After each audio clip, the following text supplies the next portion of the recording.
We are live. live. You know what? I like it when you say it. I don't think I'm going to join you on that anymore. Say, we are live. Okay. We are live with High on Hollywood. And I'm your host, Clint Fleury. And I'm your co-host, who almost jumped ahead of the gun there, Austin Campbell. Yeah, well, you know what? We're just going to have to, develop one kind of thing instead of just alternating things because we just keep forgetting. Folks, we have been at this not very long. So, I mean, it has felt like a long time to us, but that's only because we've been doing it weekly, and it's been a couple months, maybe even longer than that. I mean... Well, we've been doing this since December together. Technically, because we haven't posted everything we've done so far yet. So we have a lot pre-recorded, but those are just kind of in the bank. But we've been doing this since live since February on Spotify and stuff like that. I think we just got it all up, so things are progressing, which is great. And as you can tell, even right now, things are progressing because instead of just hearing us weekly, you're now seeing us. Yes. So, speaking of change. Speaking of change, oh my God. Society is an entirely different place now. Fantastic. Well, the essential services are pretty across the board. A lot of people are still going to work now under law, which kind of sucks. But it's not as bad as what's happening in America. So, I'm still thankful that our government has responded the way they have. Personally, Trump's just it's nothing to worry about. Go back to work tomorrow. Old people go back to church. You'll be fine.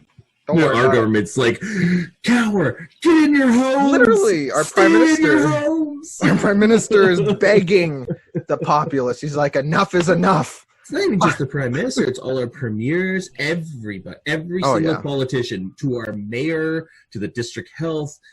Everybody is saying, stay in your homes. Don't go outside. And I'm like, okay, I won't. I'm an ambivert, so I do fine in or out. I'm just rolling with the punches here. My hands are frickin' as dry as the Sahara Desert from washing my hands 75 times. I've been trying to moisturize and keep up with it, but, I'm going to be Skeletor probably by the end of next month. Not going to lie. Skeletor.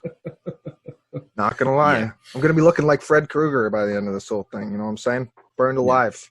Roasted in my own juices in this goddamn apartment. No, not really. I hope not. I don't think so, and I'd like to say I am actually optimistic. People don't take me as a nihilist, though sometimes I can be to myself. Anyway, I don't know. I'm an introvert, so I'm okay with this. Yeah. I can do this.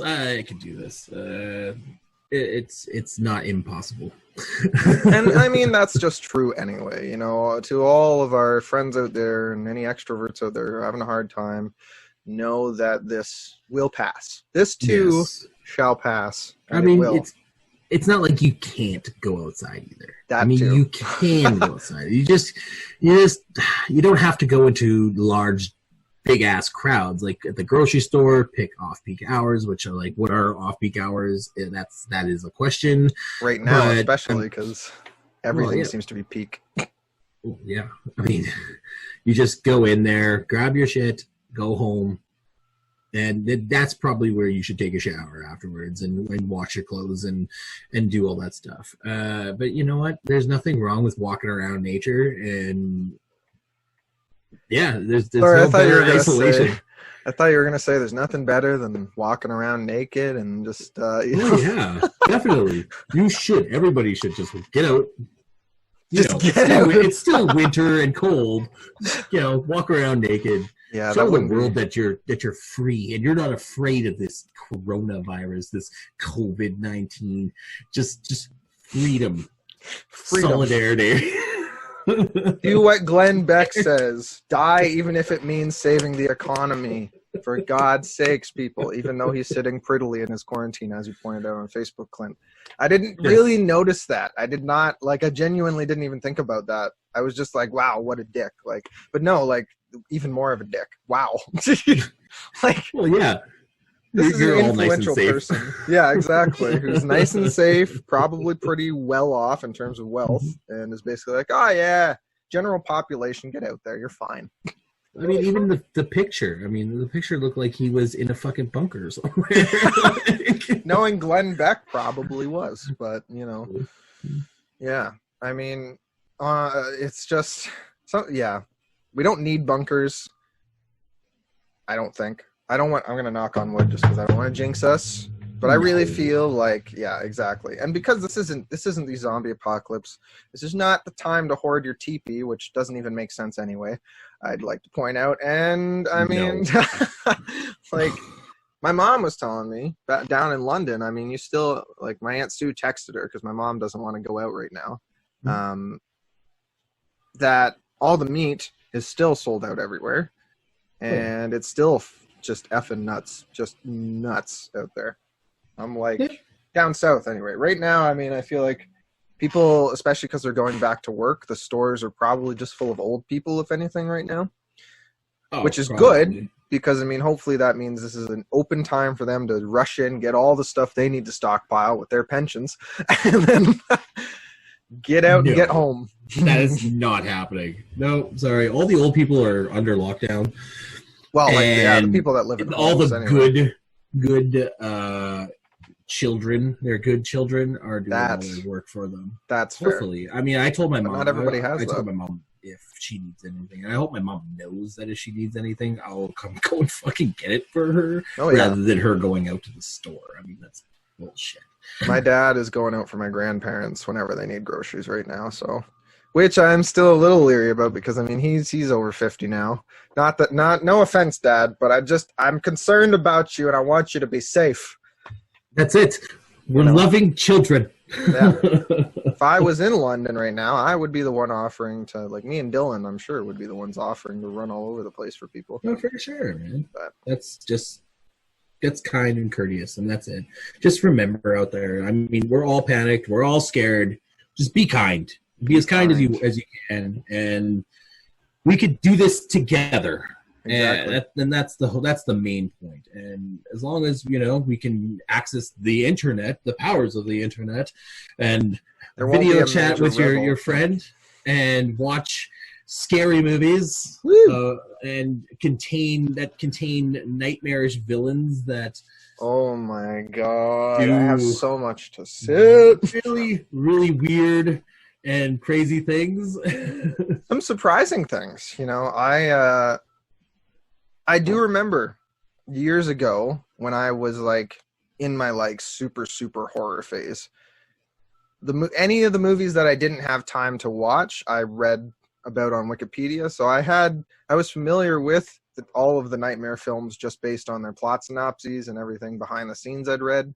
But I hadn't actually watched the two that I watched last night, which was Freddy's Revenge and The Dream Warriors, which are, I mean, Dream Warriors I've known since before I was a horror fan, that was like, people who were fans of A Nightmare on Elm Street that I had talked to back then regarded that as like the next best one to the first one. But now looking at it, I think I have some controversial opinions about Dream Warriors.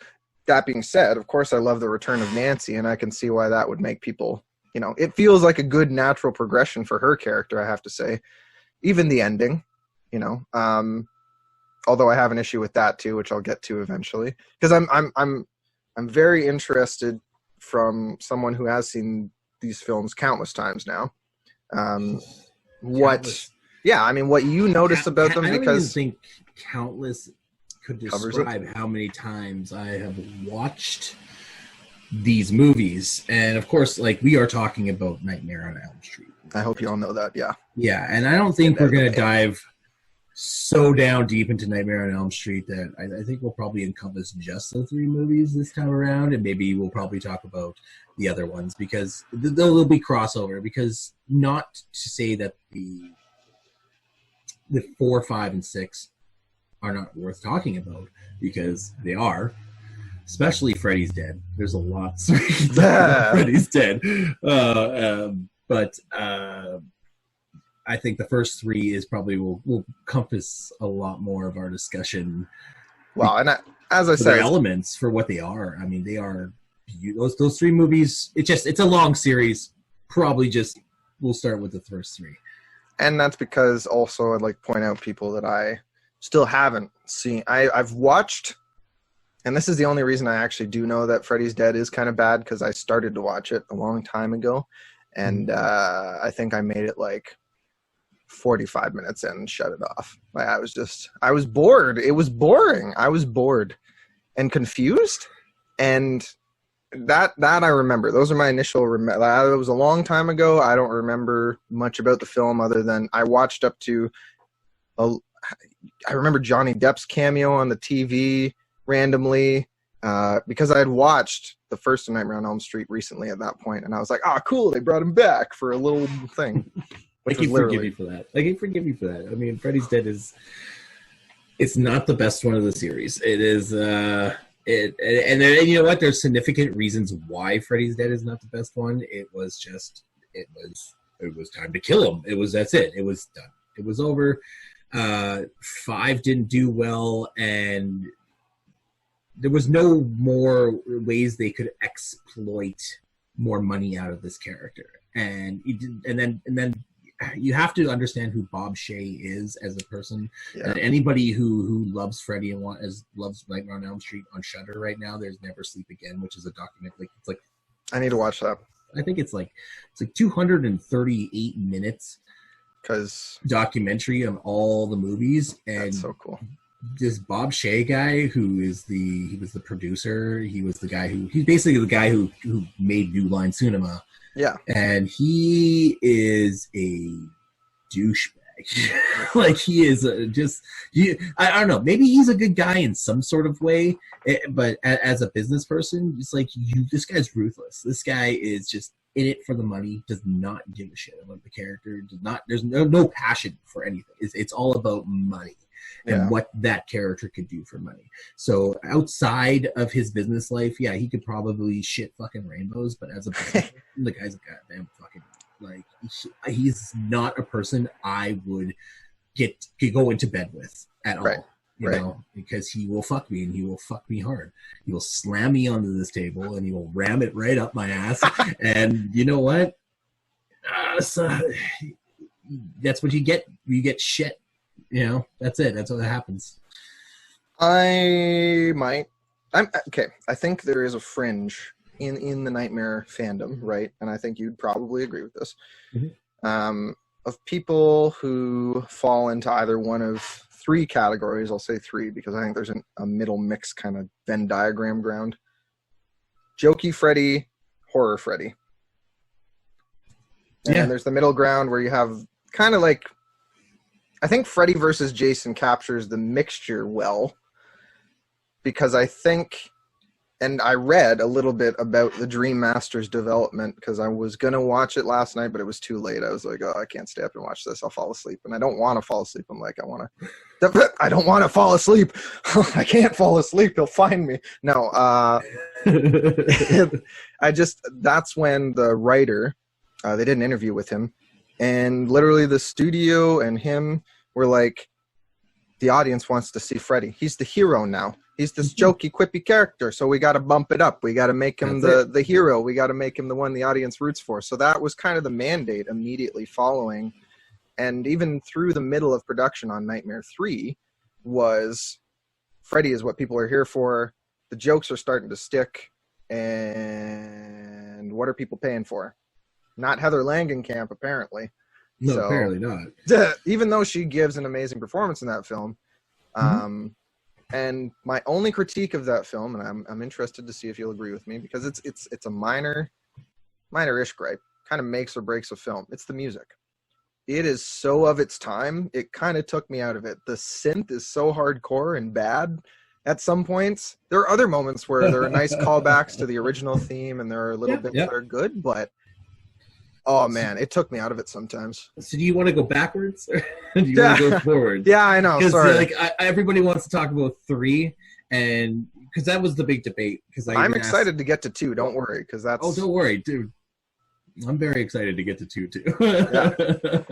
But I just kind of wanted to get 3 out of the way. I think because it's the one that is always pointed to. Yeah, it's like that's what my daughter My daughter was sitting there watching with me, and that's her favorite. She likes 3. Why? Because they have magical powers.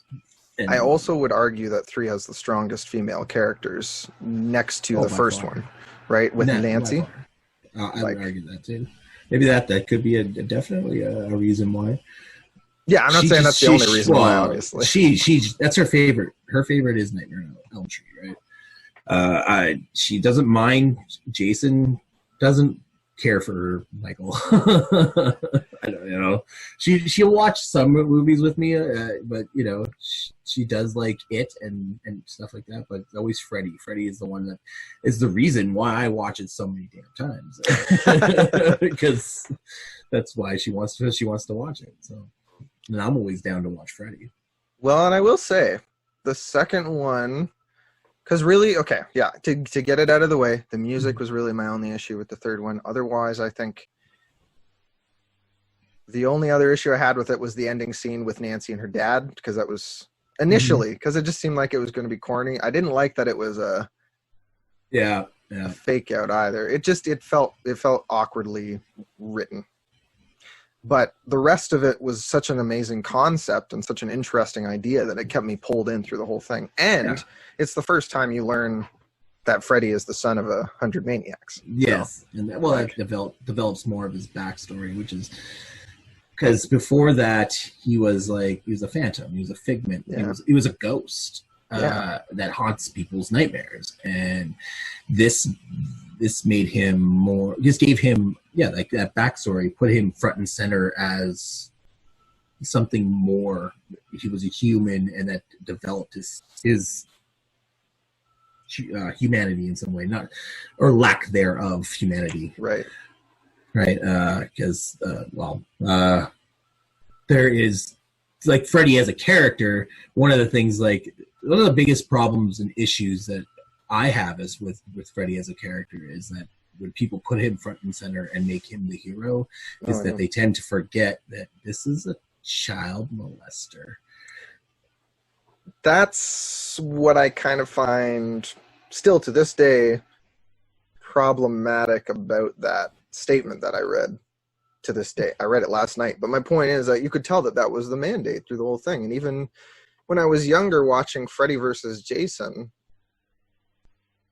I had expected more horror from Freddy, because funnily enough, that was my first exposure to Freddy Krueger, was Freddy versus Jason. And so my first time encountering Freddy was as this mix between jokester and still kind of creepy, but you could tell very much that he was the central character of this universe kind of thing. And then that's a weird place to start. It is a weird place to start. That is a weird place to jump into this, because Freddy versus Jason is not Nightmare. It calls back. No. It's very postmodern Freddy versus Nightmare on Elm Street, because it's all there, but it's not. It's more of a Friday the 13th film, realistically. Well, again, even it's a postmodern. It's a postmodern film. Yeah. Like it's a mashup of these two characters, and it's almost a fan fiction. You're right. You're right.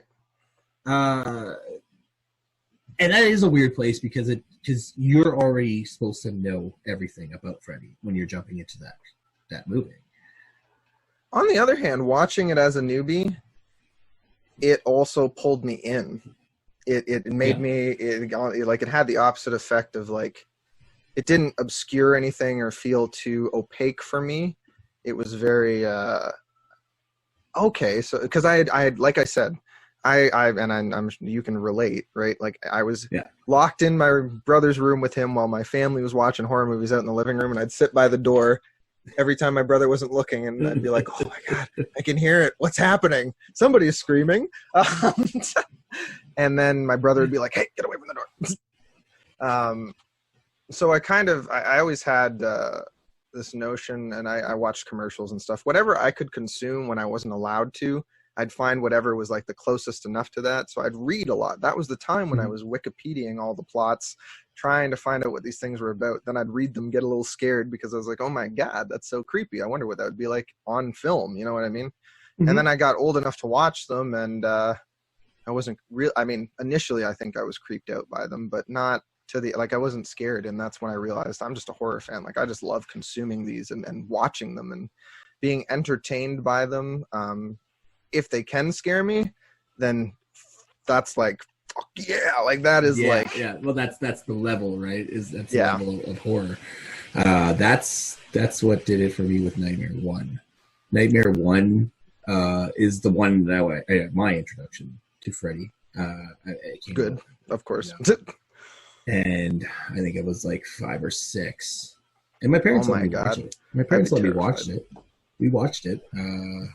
It was like 9 o'clock at night. It was dark. It was all dark. We're all camping out in the living room, and it was one of those like really, really cool moments where you get like, oh, I get to watch a horror movie, and you know, mom would tell me to close my eyes at all the booby parts, and of course, you know, I'd peek.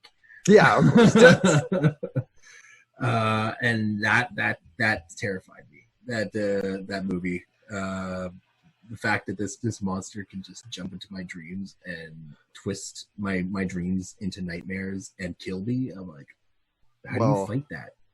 And he is a monster. And in the first and second ones especially, like, I'm not saying he's not evil in the third one. It's just that's really when the quips get, you know. Yeah, it gets quickly. What's the matter, Jet, or whatever his face is. Oh, what the hell's that kid's name? The one who can't speak. What's his name now? I know. It's like John or something. But I'm like, he's like, what's the matter? Tongue tied? And then tongues come out of the bed. I'm like, I was gonna say Jesse, but Jesse is number 2. And yeah, I know. And that's why I was thinking of Jesse. So my mind's turned to 2. Let's just start talking about 2. 2, I think, is now one of my favorite horror sequels. Hold on. I got we have pulling up the internet. We have the internet. I didn't want to pull my phone out. I felt like a jackass. Yeah, you know. I guess I have my computer in front of me. Yeah, that's true. Computer in front of you. Yeah, dumbass. You have a computer in front of you. You're always checking your phone. I need this abuse here. Okay. Oh, so much technology and the apocalypse. Let's see what we got here. Who's this kid? Joey. It's Joey. When Joey gets tied up by the tongues. What's the matter, Joey? I have to remind our audience again, when we get into these plot holes, it's because we're stoned, not because we don't know what we're talking about. Yeah, that too. You know, that being said, I need to collect. So I will be gathering some more at some point of the green variety. Yeah. Now, yeah. Joey's death. Is there a way to pause for a sec? Let me see.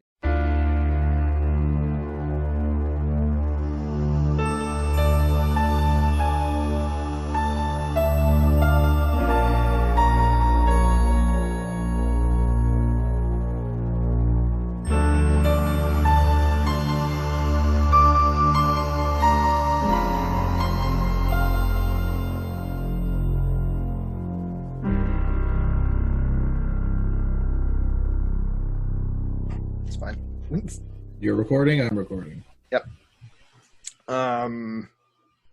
Yeah. No, that's when he became quippier, right? It was like, yeah. So those moments, because the actual, like, I mean, the thing is, the effects in each of these films get better and better.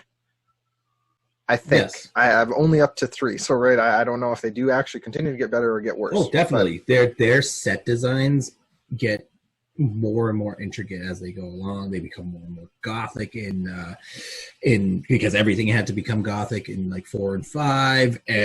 Like 5's kill, like there's the motorcycle kill in 5 is just genius. The thing just sticks right out. Cool. But then again, like even in 3, I think the coolest effect in 3 was the giant penis that tried to eat. Oh my god, to eat Kristen. Yeah. To eat Kristen. Yeah, the penis Freddy. I watched. I can't remember the guy, and if he listens, I'm sorry, but he pointed that out. It's I did not see that as a penis. I just looked at it as a giant worm. But that actually, clearly, it is meant to be phallic. This is Freddy Krueger. Fairly phallic. Like, I mean, and Freddy Freddy Krueger has there's a sexuality of Freddy Krueger he's a very sexual character. I mean, that goes along with his child molestation, and like he is to a female. I mean, I can only imagine he's your stalker. He's the guy that's going to rape you, and you can see that as like the most horrifying experience in the world as a horrifying character. You know? Well, and it's interesting because I mean they don't really ever make the clear distinction. I mean, he's still a child molester, but they never really specify. It seems like he kind of just molests whatever kids he had access to, and Nancy was his favorite. Nancy was his favorite. Do you see like a through line between these three movies and the remake? Oh, for sure. Like, and honestly, like, I'm not gonna defend the remake as, because I'll defend the Friday the 13th 2009 remake till I'm bloody tooth and nail. I will defend that film. I think it's a beautiful homage to the entire series, and I love what it does with Jason, particularly as a character. Definitely. Nightmare on Elm Street, Jackie Earle Haley, good casting. I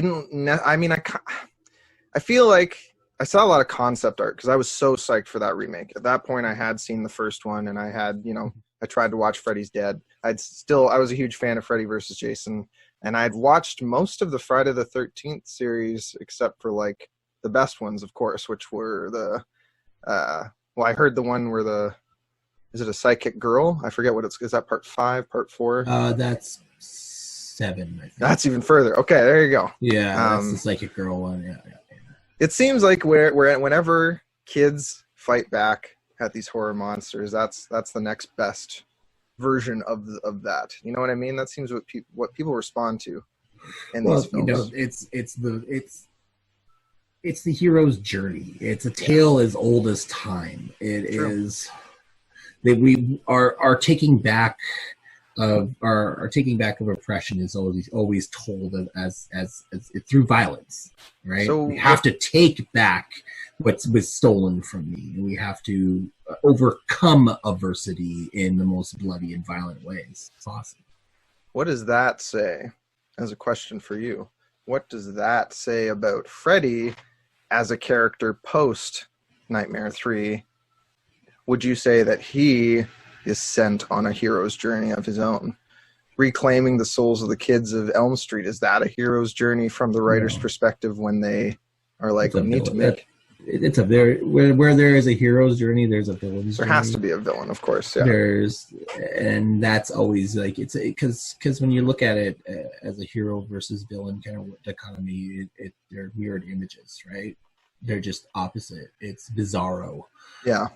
Unless you're Jesse in Nightmare 2, in which you become the villain. I love that concept. Oh man! Oh god! Wow. Nightmare 2 is my favorite. I have to say, if I would have to pick out any one of them to watch over and over and over again, that is the one I always go to. And I don't know if that means like deeply that I am like just really into guys or something. Just a raging homosexual. Yeah, maybe. Well, there's nothing wrong with it.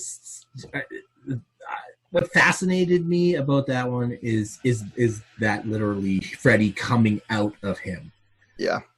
That scene was just beautiful. The whole and so well shot. Oh, just beautiful. Like the eye through the mouth. His mouth. Oh, yeah, it was just like so trippy, and that's what appealed to me. I mean, and the narrative, this whole homosocial narrative is very almost a new concept to me as well, because I never thought of that until like after my English brain started clicking in through all my training, and that kind of like, okay, well, now what do I think about this movie, and what is it about, and what does it represent? So to you having watched it freshly, what do you think? What's going on here? It's there 100%. And the filmmakers have commented on it. One of the things that I was reading is that after the fact, David Chaskin, who wrote the film, because he initially was asked about it, and he was like, "Oh, yeah, that was all just how Mark Patton played Jesse. It was all Jesse. It was just him. It's just the way he played it." No. And then years later, I don't know if it was, I don't think it was in that documentary, Never Sleep Again, but it was in an interview. David Chaskin was like, "Yeah, no, I wrote it like that." I was like, "You dick." Because in Never Sleep Again, in that documentary, he's just like straight up like, yeah, but I didn't know. It was totally unknowing. It's like yeah, right. Well, I think you have. You wrote a gym teacher who explicitly goes to a bar to be, BDSM. Like there's a lot of social commentary inside that. Like the 80s are in there. The fear of AIDS is in there. God, yeah. The whole backlash of even like industrial, like neoliberal ideology is in there, and there's a lot of context. Wow. There's a lot of subcontext in this film. It's like be afraid of the other is definitely there. Be afraid of child molesters and and murderers is definitely there. But there's also like this struggle to hold on to social conservative family values. Yes, it's through the Jesse character is constantly ever like his sexuality is under threat in this film, and it is using Freddy as an avatar to strike back against those feelings. Because realistically, if you look at it, Freddy is a metaphor for the feelings that Jesse had or develops for Grady. And then, considering he leaves having sex with his new girlfriend to go be in Grady's room just in case. I'm like, that's not why you're there. And then when Grady was like, "Wait, just let me sleep. Just watch me while I sleep." Like that's not normal, dude. Well, I mean, it's not. It's not not. Not just between two friends, anyway. You know what I'm saying? Yeah, he's definitely his partner. The thing is, when who wrote it? What's his name again? David Chaskin. David Chaskin. I'm pretty sure this is how it went down. He was like, "I'm gonna write a horror movie where the final girl is a." You know what, though? And that's what happened. And that is what happened. And it's brilliant. Yeah, the concept is great, but I think you missed the point of the final girl. Where the ending is all packaged up, which I like the strong, what's her name now? I always say Alice. Lisa. Because I love Alice and Lisa, yeah. Because Lisa's damn great character. I love. This is gonna be weird. There are certain weird things that I liked about this movie, little things. Anyway, we're still flowing. We're still good. I'm still man. The scene where, like, there's just the development of their whole relationship through the film really drew me in.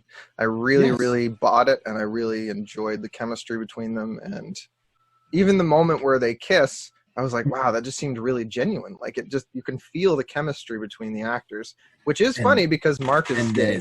Yes. Because he even knew the gay subtext under this movie too. Yeah. He was like, "Yeah, this is like." Well, and he was not pointed out, and he was pissed that that Chaskin basically forced him to come out, essentially. Yes, yeah. Because right here I'm reading, it says he has felt betrayed since he knew the filmmakers were aware he was gay but closeted. They had considerable leverage over him in having him perform a role that, combined with his performance as a gay teen in a film he had just done the year before, led to him being typecast as gay. So they basically, they forced him to come out by making a film that he plays a straight character, but it's very clear has heavy homoerotic subtext. Ouch. Yeah, so that kind of sucks. That does problematize the film a little bit more for me, even though I like it as a film. I do feel bad for Mark Patton on that front, though. That's, The thing is, we could talk about the social political aspects of these films, and which we are, and which we will do. And I don't think they're, as you said, Robert Shea is. It doesn't mean that these are bad films. It doesn't mean that every single person that made these films are bad people. It's just that these are what the stories are saying and telling. And like I said, Nightmare 2 is one of my favorite movies of the series. I love it for its story. Yeah. Even its homoerotic subtext is done rather well, and it's goofy and funny in points, like really slapping tying the coach up. Yeah, and the whole shower scene is just like he's whipping them with towels. And the thing is, everybody on the film is still saying no. There's no homosexual subtext in this movie. They're really whipping his ass. And then, realistically, that's not even Freddy doing that. I mean, it is, but it isn't, right? At that point, it is, but it isn't. It's like it's a metaphor, right? Exactly. Well, yeah, I just realized too the fact that the coach is being hit with balls. That's pretty blatant. I'm an idiot. Because that scene confused me. I was like, what the fuck is Freddy doing? Just making these balls explode everywhere. But now it makes total sense. Yeah. I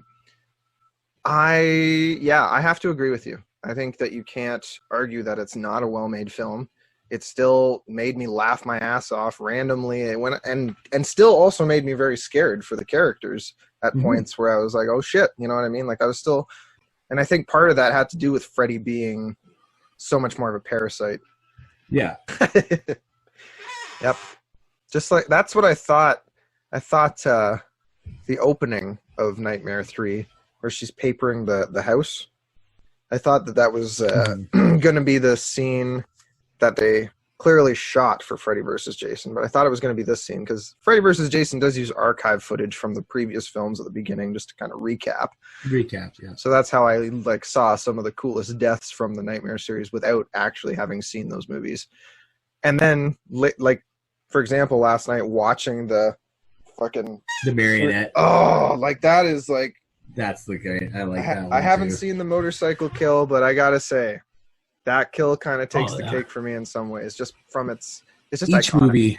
Each movie had to kind of one up themselves in style, and that's kind of that's the whole horror movie trope, is that you have to make everything. And there is a very artistic style to these movies. 100%. There's a little bit of Goyer in there. Yep. And then there's just a little bit of the art design guy on the original one. Kevin Yeager and Mark Shostrom. Yeah. David B. Miller worked on the original, but he was doing other stuff. He was working on Cocoon and My Science Project, apparently. Yeah. So, they didn't ask him back. Basically, they went with a different crew. Right. Well, it's the same though with Wes Craven. Like if you watch the Never Sleep Again document, the makeup design for Freddy is definitely changes throughout. Oh God! Whoever does it, and in 2, I kind of like the makeup design a little bit better. It actually is a lot more darker and a lot more scarier because the way they shot him, the way they lit him. Oh, I know his eyes, those red eyes, just like in the dark. Oh my God, I loved it. He was really. He felt was beautiful. I think that's the most Freddy has ever felt like a serious threat to everyone. Mm-hmm. Whereas in the other films, 3, he is specifically preying on that group of kids and Nancy. Yeah. And I think that's why 2 stood out to me, was because it felt more like this is possible. You know what I mean? Yeah, it had a little bit of a realistic quality of a possession story. He's possessed, and that's using Jesse as like an avatar to come back. And I think that is a little more appealing to me. Yeah, and the fact that Jesse is able to.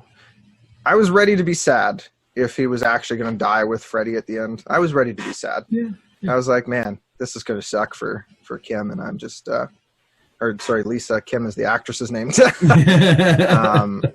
And this is just going to be so sad. And then all of a sudden you just see the head break open and his little blue eyes pop out. I'm like, oh my God, he's alive! I don't think Freddy 2 was like gory. No. It wasn't super. It was like a lot of the blood scenes and a lot of the death scenes were done either off screen or done in a way where you could see just the claws coming through the door. Yeah.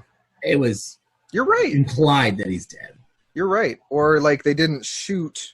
If they did shoot a character's reaction to being killed, it was like the face and blood coming out of their mouth a bit, not like you wouldn't see the actual evisceration happen. That's right. A good point. That's a good point. Unlike let's say like Freddy 3, where you literally see him carve "Come get him, bitch" in Joey's stomach. I mean, that's gory because it's not only done like it's done in a way that's slow and you can see every cut. And it looks good. Yeah. Like, it looks convincing, and that's what makes you go, ooh. Like there's a lot more imagination to those stories, to their gore, to their deaths. Right? I think that's it. It's just these movies are so goddamn creative. Like you can't, even if you were just to remove these films from their socio-political context, just to examine them as films, you can't deny that they are, I would argue, art. They are art. They are definitely art. I cannot deny that at all, especially when you can deconstruct them as such. You can look at every single scene objectively, and I would argue that in any context. I mean, some of the later ones, they get a little more funkier, but even in their winks and nods to their own buffoonery in their series, like the fact that, their parody of themselves. Right. Well, and as you said, that is art as well. As you said, they kind of each try to one-up each other in terms of how creative the kills can be, too. So, I mean, I think... And I'll say, too, creative in a sense that is not... Although we will probably talk about this one day, and there is an argument to be made from my perspective that the Saw films are art as well. But we'll get there eventually. We can do the Saw films if you want. I know you want to. I would love... That would have to be a mega episode, because I would want to dive into all 8. I would have to be like a 2-parter episode like we're going to do now with the Freddy series, I guess. Yeah, I guess this will have to be a 2-parter. But, I got to catch up. Yeah. And I know I really would like to do the Hellraiser stuff, too. So before we do Saw, we got to do Hellraiser because we keep going back to that movie. And I have to agree because you know what? I actually can't remember. It's probably been at least 5 years, maybe a little less than that, since I've watched Bloodlines and 3. I know I watched 2 probably more recently than that, but I haven't watched 3 since I was a kid. So well, there you go. Okay, then okay. For everybody who's wondering, we will be doing some more Hellraiser. We haven't actually released our first episode we did on the first Hellraiser, have we? No, we haven't. But let's get through Freddy first. Let's talk about these 3 films, and then we'll jump on to the 4, 5, 6, and Freddy vs. Jason, I guess. Yeah. Which is going to be good because my daughter loves those later films. Not as scary, right? Right. I don't know. We'll see how things turn out with both of these series in terms of where the hell they head next. Because, I mean, New Line currently still accepting pitches for Nightmare. Friday the 13th is still in court, I think. So, Robert Engel. Yeah, like I could do one more. First it was like an animated series, and then it's like, maybe I can do it like a little cameo or something. And he's like, I'll do one more. I mean, they keep just inching. I think he wants more money, but I really don't want to see. Put it to death. Put it to rest. These movies are arts. Leave Robert Engel alone. At the very least. And you know what? Like, maybe do a story where, I don't know, I thought it would be cool if, like, Jesse, and I thought this was going to happen in Friday 2, or Friday 2. What the fuck? Nightmare 2. I thought that he was going to become the next Freddy. And then they would just retcon it in the next movie. I thought it was just going to be kind of like that, where it was like the end of Candyman, right? Where Helen becomes the new Candyman. And then in the next movie, they just ignore it. Yeah. You know, I mean, you could do that because the ending is usually a tongue-in-cheek thing anyway. Especially in It's 2. just to say, oh, evil never dies. And actually, yeah, sorry, that's a staple of basically just 80s and 90s horror. You know what I mean? Movie trope. We've kind of gotten away from it a little bit more. I would say that it was still prevalent in the early 2000s, but I think we've started to beat it out of our horror movies a little more because people, not the sense that the evil's still out there, but just the sense that we have like a fake out ending. You know what I mean? Here's the thing about horror today, or what horror became after the 80s and 90s, is it's just nowadays it's more of a nostalgia feeling. We keep going backwards and not just remaking, but the horror stories that we're telling are just a retelling of old stories. And like I was watching Jeepers Creepers the other day, which is, you know, probably based in some sort of retelling of some old horror story, but at least they attempted to give me a creature that was new. And that was what was refreshing about Jeepers Creepers. And I can't remember the third one. I watched it. I don't even think I really liked it. I remember watching it and I was thinking, well, this wasn't, you know, it's not, didn't deliver because it just came out too late. It fell flat. I did watch it with Charlotte. So it was like probably like 2 years ago when it popped up on Netflix. Yeah. And I was like so sad because it was just bad. It was just bad. I remember how bad it was. It was flat. Yeah. It fell real flat. But I watched 2 last night. No, the night before. I watched 2, and I love that character. Man, that character is so badass. I mean, and that's what we need. I mean, I love Robert Englund and I love Freddy to death, but you know what? It's okay to let him go and just be happy with what we have and work on something different. Give me a new creature to root for. Yes. You know what? You could even do, if you really, really wanted to, you could do what Jordan Peele's doing and try and make a new character take on the mantle in a way that, I mean, we'll see if Candyman is supposed to be a one-off or not. We'll see. There's a lot. We can't speculate on that. No. But, you know, they could try and do that with A Nightmare on Elm Street as a franchise, you know, and try and take it in that direction, which in that way you could still give Robert Englund a cameo, have him pass on the... Which I kind of hate. Never mind. I don't want to see that. That'd be that'd be so fucking corny. I don't want that. And it would just be a rehash. Then you get Star Wars, and it's just like the passing on the mantle bullshit is, you know. No. Well, and it would just be a rehash of Nightmare 2. It would just be, you'd be a whole nostalgia trip again. Like you said, Star Wars. Yeah. 100%. Well, look at The Conjuring. Like, Conjuring is just 1970s. And, you know, and I love those movies. Lorraine, because Lorraine and Ed Warren, thank you, are very inspiring towards the fact of how much of a horror fan I am. I mean, I think that's why, and those movies are made as a love letter to haunted house films. Oh yeah, and that's why even like Annabelle 2. So Annabelle, oh my god, what's it called? It's my favorite one. Oh my god, it's not Come Home, but it's Annabelle Creation. Yes. Fantastic film by Mike Flanagan. And then Annabelle Comes Home, which was directed by the writer Gary Dauberman, was good. It was good. Yeah. I'd say it was on maybe just a little under Annabelle Creation in terms of the scares, but Annabelle Creation kind of holds the cake. I haven't seen the first Annabelle because I just didn't. Oh, I love the first Annabelle. Is it good? It's good. I love what they did with the whole demon behind Annabelle. It was really good. Yeah. Well, and then I do like having, even though not having seen the first Annabelle, how the second one ties into the first one at the end.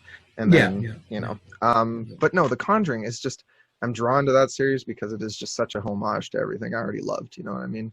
Exactly. And that's what it is. I mean, and there are some, like, we can argue that what Jordan Peele is doing, which is nostalgia based. There is nostalgia basis to it because he's commenting backwards on a lot of what horror used to be and saying, here's what we can do to transition it. And that is, I'm not saying that's a bad thing. That is a good thing. What Jordan Peele doing with horror is a good thing. And I'm, and sure, I'm gonna, praise Jordan Peele, but there's the Soka sisters. There are so many good directors out there right now that are trying to transition and do things. It's just what is being publicized it's just a regurgitation of what is popular. Yeah. And the thing is, it's a regurgitation of what is popular like 10 years ago. It's not even what is popular at all in the contemporary now. Well, that's the weird thing, right? For years and years until he finally was, accused of rape by all those women and finally indicted and sent to prison. Harvey Weinstein, for years, was the one sitting at the end of the board of directors table saying, no, this Hellraiser film has to be PG-13 or it won't sell. Like, that's stupid. You can't make a PG-13 Hellraiser film. Like, literally, you're out of your goddamn mind. So glad that guy's in jail. For everything he has done, that guy's a monster. Absolutely. He's not a good monster. He's a bad monster. Really bad type of monster. And that being said, there are people who would argue Freddy's a good. Well, no, I don't. I'm just so confused by that writer's comment. I hate that. I hate that Freddy is considered like this. I don't know. I understand what he means by it because it's very prevalent in 80s slashers, especially horror, where you're like, so is Jason. That's what I mean. It's these horror icons. We look at them as we're looking at them not as their bad faults, but as a representation of the other. Yes. Okay, and that gets meddled and mixed up with the we're not supposed to look at Freddy as a good person. That because yes, he's a pedophile and a child murderer, and that those aren't things that we praise, but we might look at him as someone who had this striking fear into the middle class society. We might look at him as like that anarchy against the norm about normal society, because that's what he does. He goes in and crushes normality. He goes into your middle class household and he takes your children. Yeah. He disrupts the natural order. I also think, though, that, and I've noticed this over the course of horror films that I've watched from 80s to early 2000s, that kind of what happened was also a shift in understanding that part of what makes your villain great is when the characters they're attacking are also characters. You know what I mean? They're characters you care about. I cared about Jesse. I cared about Nancy. Cared about all the kids Nancy cared about. Number 3. But I feel like as horror went on, we kept getting more and more flat characters because the writers were just so focused on developing the horror villains that maybe not in Friday. I mean, you had Tommy Jarvis. You had certain characters who kind of stuck around. Jason's a really hard character to develop in that sense. Because he doesn't talk. He just moves, and he does this little head bobs, and like... Jason has to be developed through other characters in the film. The terror of him is literally in the subplots of the characters. It's literally of... don't have sex. Although sometimes that's literally because you're going to get an STD and die, and Jason will come and cut your fucking head off. Well, Jason is the STD, exactly. He is the STD. He is the cure for your ill-begotten ways. You got the thunderclap? Ask Jason to stop by. He can take care of that right away for you. Chop your damn body in half so you don't have to deal with it anymore. But that's also what Freddy is. Freddy is that strike back against morality, middle-class morality. It's like, don't have sex. Well, I mean, don't have unprotected sex. How about that? It's like, whoa. Well, there's got to be a medium here, okay? Yeah, like, come on. Don't slice me up. How would I just use a condom? But no, that was the thing. God told me that having sex before marriage is bad, and then he sent a demon after me to kill me in my dreams, of course, where I'm actually free from society's restraints. And that's a good point, right? Because both Jason and Freddy, if you want to look at their mythologies in depth, are tied to demons and hell. Mm-hmm. And so there is that notion of good versus evil, God and man and the devil. And then, like you said, I mean, yeah, I think it's clear to see that these films, and even with Nightmare, I mean, oh my God, very clearly set in suburban America. It's entirely an upheaval of the class structure. It is an attack. Every town has an Elm Street. And yeah, exactly. Also true. I lived right around the corner from an Elm Street growing up, so it always was like, woo, and you'll never believe this, I'm not even making this shit up. At the end of Elm Street, 666, a house, and it looked like the Amityville horror house. I'm not even fucking kidding. It was the barn style. Hilarious. Had hedges all the way around it. We always thought it was haunted. It looked like it was multiple apartments at one point. I have to see this house now. I have to. Yeah. Next time I'm in London, I'll take pictures. It's still that would have been my childhood right there. Just walking around that house and be like, Dude, I'd be so drawn to it, and I would never be able to stay away. We used to go out at night all the time just to spook each other. Yeah. And we used to wanna, like, I remember the longest time we tried to make a horror film using my shitty little Walmart camera and other stuff, but we never got past the script stage because it was kids. Like, yeah, well, exactly. We were in elementary school. It was like 7 of us, including a couple girls, and you get distracted and you just stop working. No, nothing happened. But the point is, yeah, we were just kids, so we just fucked off, basically. But that's why these films are terrifying, because high school is it's such a turbulent time. Terrifying time. So uncertain. Yes. Where, you're very, very depressed and you walk inside your bathroom, see Freddy Krueger in the mirror, and automatically slit your wrists, and then have your mother blame you for slitting your wrists. Oh my god! You just made me realize that was one of my other favorite shot/edited moments in all 3 of these films, because just the way it was executed was perfect. It, like, just so striking. She literally just turns around and it's like, Mom, and you're like, oh, and then it cuts to the psychiatric hospital. You're like, what the fuck? Like, she just wants attention. It's like, fuck you. I know. Well, and the whole, like, that's what also makes that narrative so compelling, right? You have human characters that you're also kind of rooting against, and you're like, no, listen to these damn kids. They're telling the truth. That's right. And because that's the life of a teenager, right? Their parents don't understand. They don't listen to you, and you feel ignored completely. Like, these movies work on so many different levels, not just adult, political, social levels. No. Pretty much teenage anxieties and depressions. Like, you clearly have this multitude of group of characters. This. Well, I wouldn't say multicultural. Yeah, not really. Not really. Kincaid is black. Yep, he's black. There. And he's kind of a stereotype of that. Yeah. And I think that's him too. I think that's his acting, because I've heard him talk outside of that in interviews and stuff, and that's actually just how he is, kind of like his demeanor. But, I mean, I love Kincaid. You can't help but not fall in love with Kincaid. Oh, yeah. And he lasts to the end. Right. All the way. All the way? So he makes it through 4 as well? No, he doesn't. I was like, that's what I thought. I did read.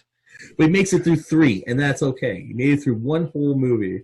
We can pretend 4, 5, and 6 didn't happen. Let's put it this way. Nobody from 3 makes it through 4. I know. We all know that. I know. None of them do. I read that they all die in the opening, and I was sad. Yeah, because they couldn't get Patricia Arquette to come back. Yeah, so they were like, all right, we'll just kill off all the kids. We'll just kill her off. Move on to the next victim, Alice. 4, 5, and 6 are a little bit different than these ones with the mythology. Like, 6 goes off the fucking rails, man. It's just when you have a movie where you have Roseanne and Tom.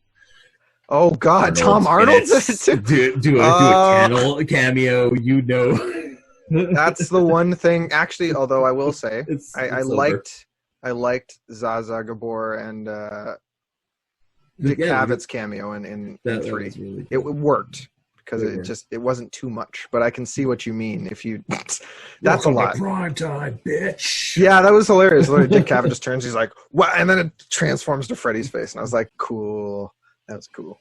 Although that's also, once again, that was quippy Freddy, and that was the moment I was like, "Okay, this is when it starts." It's really in earnest. That was an ad lib too. Really? Yeah, that's awesome. That was all Robert Engel. I love that effect too, just where his head pops out of the top. Anytime Freddy's head pops out of anything, it's great. It's like, an awesome effect. It's just the effects work that they did was, and this is why we love practical effects so much as a horror fan. And that's kind of what ruined, because of the work that was put into the 80s style aesthetic. And that's why we love 80s movies, 80s horror, is because of the aesthetic that's brought into those movies. And that's why Tom Savini is a god. Oh, he's a god. And just what the guy has done is, with his imagination and creativity, is brought to life. Just as an example, our fears, as an example, of course. But he worked on the Friday. Savini is the guy. Yeah, because Savini is the guy. I watched his documentary on Shudder too, which is very interesting. Going back to see how interested he was at masquerading, and just as a creator and as a person and who he is generally just a guy that. Is a guy that I'd follow. He's just straight up. I respect him so much as a creator of what he does. Dude is still jacked too at like 60. He's just an all-around good guy. He's just a really nice guy. And all he wanted to do was just raise his daughter, and that's it.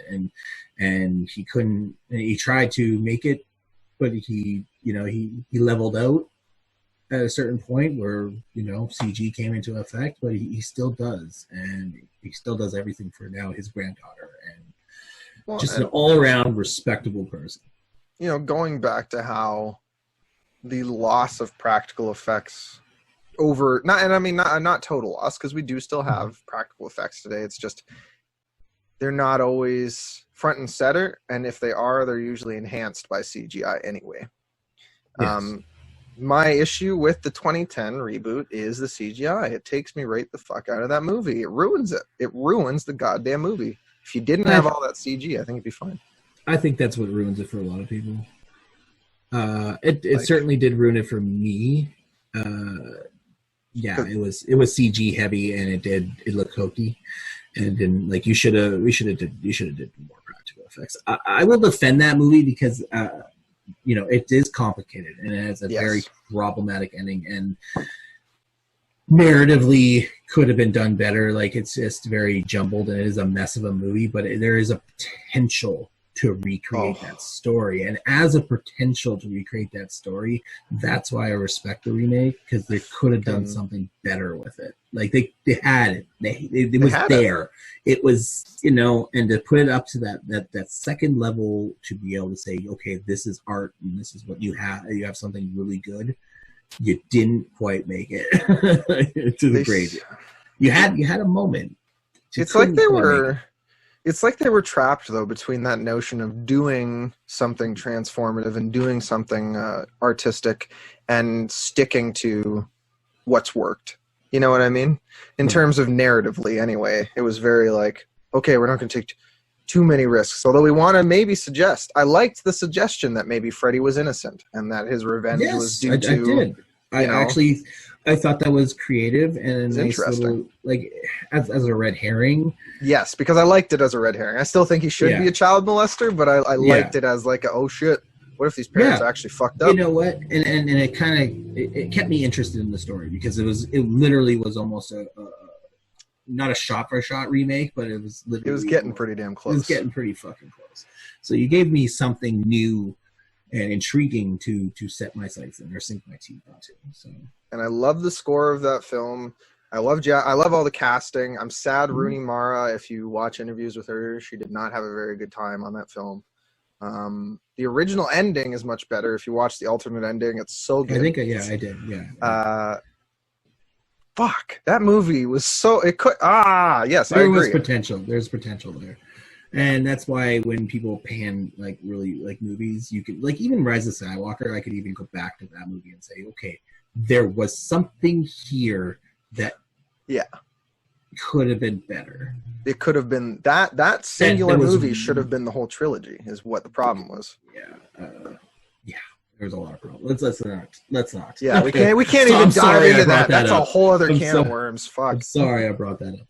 Let's go back to Freddy, because we are at. I was like, we're getting to that hour mark, and we're over that hour mark. So probably with edits and cuts, but that's I think true. we're gonna cut here and go to a final thought, because the one movie we did not talk about was Nightmare on Elm Street 1.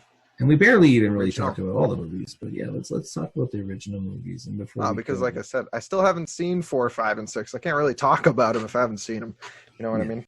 I have to watch them, and I will. That is a promise to you, the viewers, and also to myself, because I just am really interested after finally watching. We're going to, because next podcast is going to be 4, 5, and 6. So we have to continue.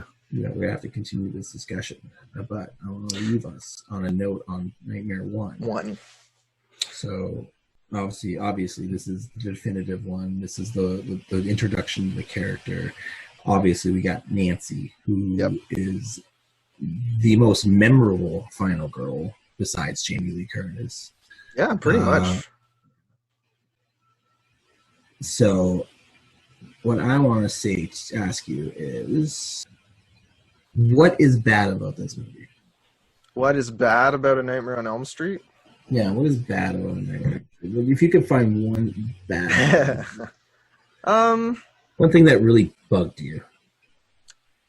If anything bugged me,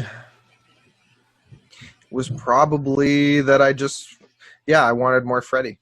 You know what I mean? I think at the end of the day, 2 satisfies that. But I think in 1, if anything, you just kind of want to get a better look at the villain. You know what I mean? Because they very much spend a lot of time obscuring him, making him creepy, making him the villain that he was meant to be.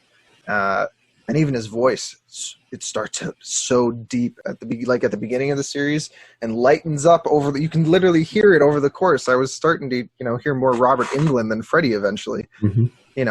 Not complete Robert Englund, because he's still Freddy, but I just mean, because Robert Englund, when he talks, is like a super gentle guy. I completely agree with you on that point. I think that really bugged me. I think but that hooked me a little bit more to see the second one. Right. So is that genius, or is that? Yeah, because it works for the first film as a more strict horror film. Mm-hmm. You know what I mean? If it was just a one-off, okay. Yeah, well, that'd be fine. You wanted more.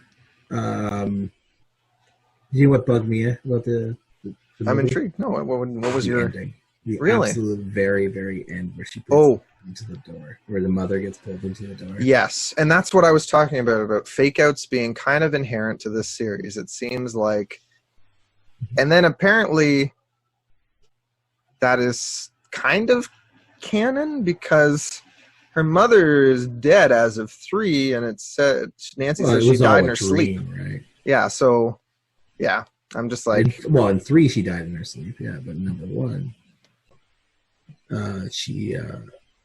They all survived, of course, but it turned out it was all a dream, right? It's all a dream within a dream within a dream. And but what it was, John Carpenter originally wanted the ending to, the ending was reshot 3 or 4 times. You mean Wes Craven? Right? Oh yeah, sorry. Wes Craven. John Carpenter. We're talking about The Thing?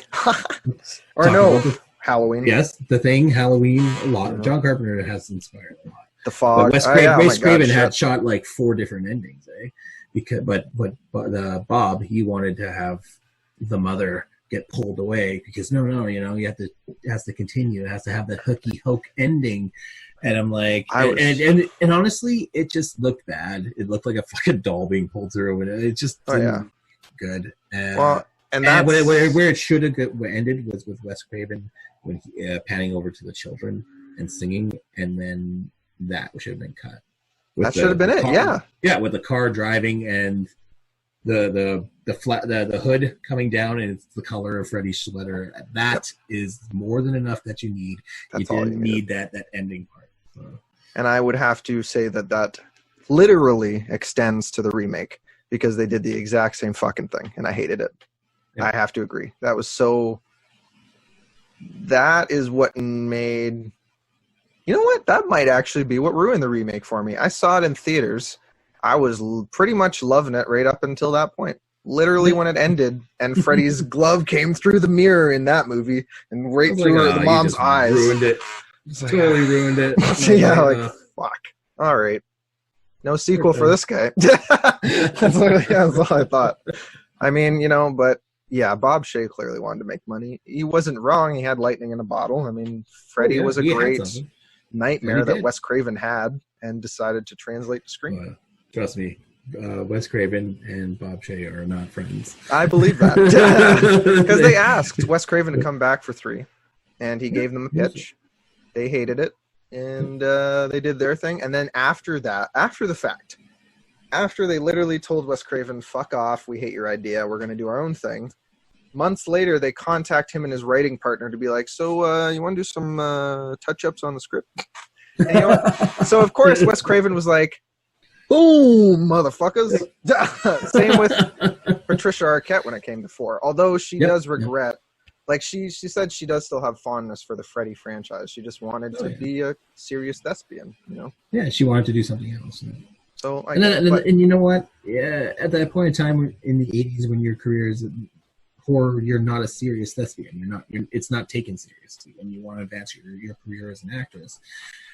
And as an actor, you don't take on these roles, and that's why. Well, that's not why, but it's one of the reasons why a lot of these movies go to unknowns. Very true. They're willing to take the roles, especially horror. It'd be nice if we could live in a world where horror, and if Nightmare on Elm Street ever gets rebooted, just kind of bringing it all back to the original, and starting from the beginning. Robert Englund's talking about a prequel. Do I want a prequel? With him in it? That doesn't make sense. I don't want a prequel. They already gave us a prequel through Freddy's Nightmares, the television series. Well, and if they're going to do... I've seen people suggest a Netflix series. It's one way to do it.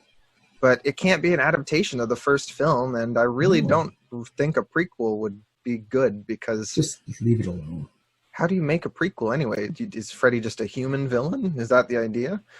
Because that kind of makes it just a regular old slasher, and that's not really what a Nightmare on Elm Street's all about. No, it's not. It's a slasher hybrid of supernatural hybrid. Yeah. So I guess I'll leave off by saying that out of the 3 films, 2 is probably still going to be my favorite, and I'll probably be saying this next week when we talk about 4, 5, and 6, but we'll see. Sure. One holds a special place in my heart always, obviously, and it still holds up. 3 holds up, but the music should be redone. I think somebody should do a cut of it with new music. I'm not even kidding. If anybody who is an executive New Line, I wanna dream no more. Now I got that ugly synth in the background. It's a classic 80s rock and roll song. Hard rock song. Well, the lead singer, he's even gone out and said, he's like, I can't even get to those pitches anymore. Like, he can't even sing that high.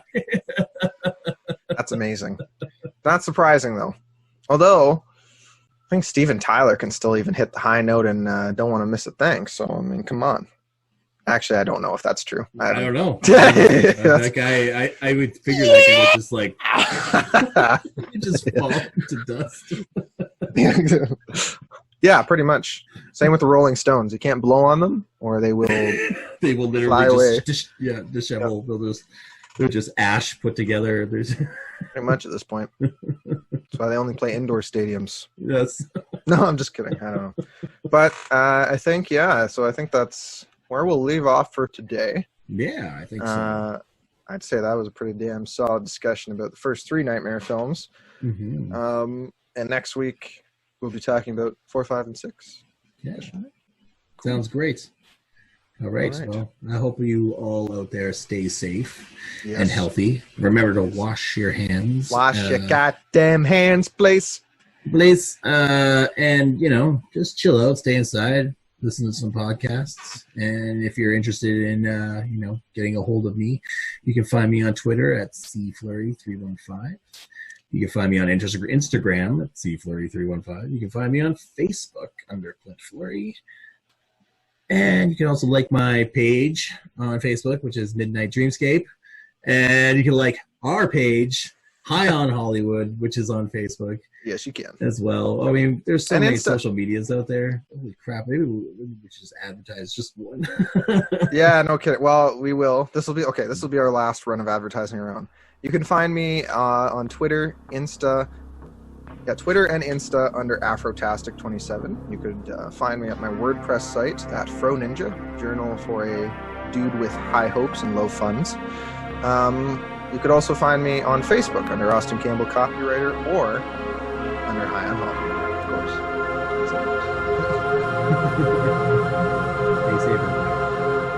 course. Stay safe and stay clean. We love you.